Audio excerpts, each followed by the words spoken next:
আসসালামু আলাইকুম প্রিয় শিক্ষার্থী, তোমরা যারা ইন্টারমিডিয়েট বেস 2027, 28, 29 এবং 30 সালে পরীক্ষার্থী রয়েছে, তোমাদের জন্য আমার নিউটনিয়ান বলবিদ্যা এর ধারাবাহিক যে সিরিজ ভিডিওগুলো ছিল, সেই সিরিজ ভিডিওর আলোকে আজকে আমরা দেখব যে আনত তল বরাবর একটি ব্লক বা একটি বস্তু যদি নিচের দিকে নামতে থাকে তাহলে সেটি ত্বরণ কত হবে, সেই বিষয়টি কিন্তু আমরা খুব সুন্দরভাবে এখানে দেখব। ধন্যবাদ।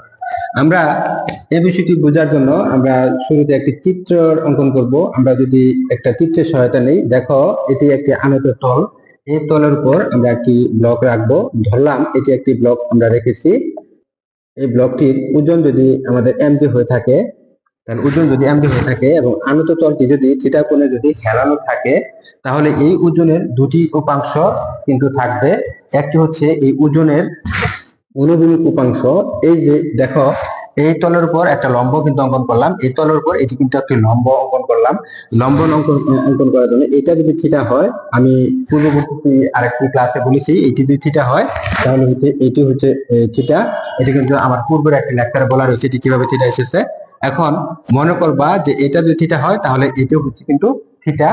এখন এটা যদি থিটা হয়ে থাকে তাহলে এই ওজনের, এই যেহেতু এর সাথে থিটা রয়েছে, তাহলে এই ওজনের এই থিটা বরাবর একটা উপাংশ থাকবে, সেটিকে আমরা বলবো অনুভূমিক উপাংশ। কেননা যার সাথে থিটা থাকে তাকে আমরা অনুভূমিক উপাংশ বলি, সেটি আমরা ভেক্টর অধ্যায়ে খুব ভালো করে দেখেছি। তাহলে এক্ষেত্রে অনুভূমিক উপাংশকে আমরা বলবো mg cos থিটা। অনুভূমিক উপাংশকে আমরা cos থিটা দ্বারা প্রকাশ করি।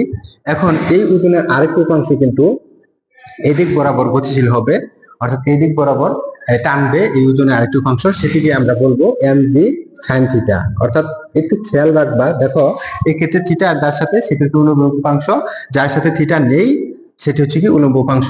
আর এই টোটালটার মান কিন্তু 90 ডিগ্রি, কেননা এটা যেহেতু আমরা লম্ব অঙ্কন করেছি। দেখো এখন এই mg sin থিটার জন্যই কিন্তু এই ব্লকটি সামনের দিকে গতিপ্রাপ্ত হবে। এখন এই ব্লকটি যদি এই ত্বরণে নামতে থাকে, অর্থাৎ একটি নির্দিষ্ট একটি ত্বরণে যদি এটি নামতে থাকে, তাহলে কিন্তু এই এদের ভিতরে একটি গতীয় ঘর্ষণ বল কাজ করবে। গতীয় ঘর্ষণ হচ্ছে কোন বস্তুর গতির জন্য এই তল দ্বয়ের সংস্পর্শ তলে যে বাধা সৃষ্টি হয়, সেটি কিন্তু হচ্ছে গতীয় ঘর্ষণ বল। সেক্ষেত্রে গতীয় ঘর্ষণ বল যদি আমাদের F কে হয়ে থাকে, এখন এই গতীয় ঘর্ষণ বলের তুলনায় কিন্তু আমাদের mg sin থিটা এর মান যদি বেশি হয়, তখনই কিন্তু এটি আমাদের ধীরে ধীরে নিচের দিকে ত্বরণে নামতে শুরু করবে। অর্থাৎ mg sin থিটার এই মানটি এই গতীয় ঘর্ষণ বল অপেক্ষা বেশি হলেই কিন্তু সেটি একটি নির্দিষ্ট ত্বরণে নিচের দিকে নামতে শুরু করবে। আমরা যদি দেখি যে mg sin থিটা যদি বড় হয়, আমরা এখানে যদি লিখি যে mg sin থিটা, অর্থাৎ এই উলম্ব উপাংশ যদি f কে চাইতে বেশি হয়, তখন কিন্তু সেটি ত্বরণের নিচের দিকে নামবে। এই জন্য আমরা লিখতে পারি যে mg sin থিটা, একটু খেয়াল করে দেখো যে mg sin থিটা এবং এই f কে এরা একে অপরের বিপরীত, এটা এদিকে ওটা কিন্তু উল্টো দিকে। এই জন্য এটা যেহেতু বড় থেকে ছোটটা বাদ দিই, তাহলে এটা আমরা পেলাম লব্ধি বল সমান আমরা জানি ma। নিউটনের গতির দ্বিতীয় সূত্র থেকে আমরা জানি F সমান ma। সেক্ষেত্রে এটি হচ্ছে লব্ধি বল F সমান হচ্ছে ma, অর্থাৎ এই ব্লকের বল হচ্ছে m এবং ব্লকের ত্বরণ হচ্ছে a। এখন আমরা এটাকে একটু কাজ করব। দেখো mg sin থিটা, তোমরা সকলেই জানো যে এই গতীয় ঘর্ষণ বল এই F কে সমান আমরা লিখতে পারি মিউ কে ইনটু হচ্ছে r। এটা আমরা লিখতে পারি।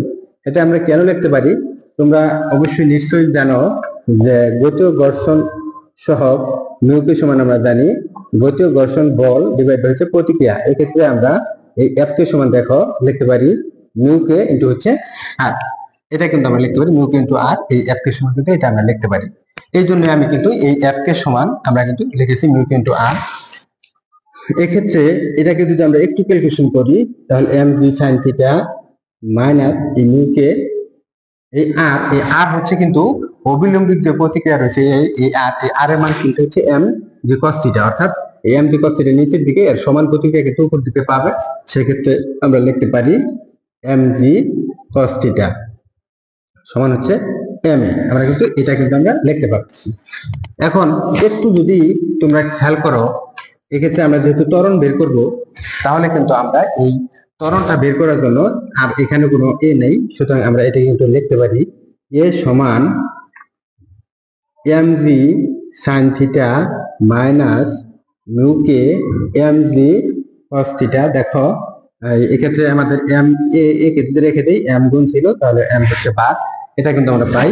আমরা যদি একটু খেয়াল করি, এখানে এম রয়েছে, উপরেও কিন্তু এম রয়েছে, আমরা যদি এমটাকে যদি একটু কমন নিয়ে নিই, তাহলে আমরা লিখতে পারবো G sine theta minus mu K G cos theta. আমরা কিন্তু এটা লিখতে পারবো, নিচে হচ্ছে এম। আমরা এখানে থেকে এই এম এবং এখান থেকে এম যদি আমরা কমন নিই, তাহলে কিন্তু এরকমটাই দাঁড়ালো। এখন এই এম এবং এম যদি চলে যায়, তখন কিন্তু আমরা লিখতে পারি G sine theta minus mu K G cos theta. আমরা কিন্তু এটা লিখতে পারতেছি। এখন একটু খেয়াল করে দেখো, যদি এখানে কোনো ঘর্ষণ না থাকতো, অর্থাৎ এই তলটি যদি মসৃণ হতো, একদম যদি মসৃণ থাকতো, কোনো ঘর্ষণ যদি না থাকতো, তাহলে কিন্তু আমরা এই মিউকে গতি ঘর্ষণ গুণাঙ্ক সমান শূন্য ধরতাম। যদি তলটি খুব মসৃণ থাকে, আমরা যদি একটু লিখে নিই যে তলটি যদি মসৃণ থাকে, তখন এই মসৃণ যদি হয়, তাহলে মিউকের মান শূন্য ধরো, তখন কিন্তু আমরা লিখতে পারবো এটি ছিল আমাদের জি সাইন থিটা।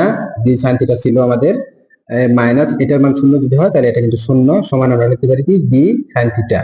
সুতরাং আমরা দেখতে পাচ্ছি যে এই আনত তল বরাবর যদি কোনো বস্তুর নিচের দিকে নামতে থাকে, যদি কোনো ঘর্ষণ না থাকে, তলটি যদি একদম মসৃণ থাকে, তলটি মসৃণ থাকলে কিন্তু তখন এই ত্বরণের মান হবে এই সমান জি সাইন থিটা। আর যদি তলটি মসৃণ না থাকে, তলটি যদি মসৃণ না থাকে, ঘর্ষণ বল থাকে, তখন কিন্তু আমাদের এই ত্বরণের মানটা কিন্তু এই সামান্য কমে যাবে। কতটুকু কমে যাবে?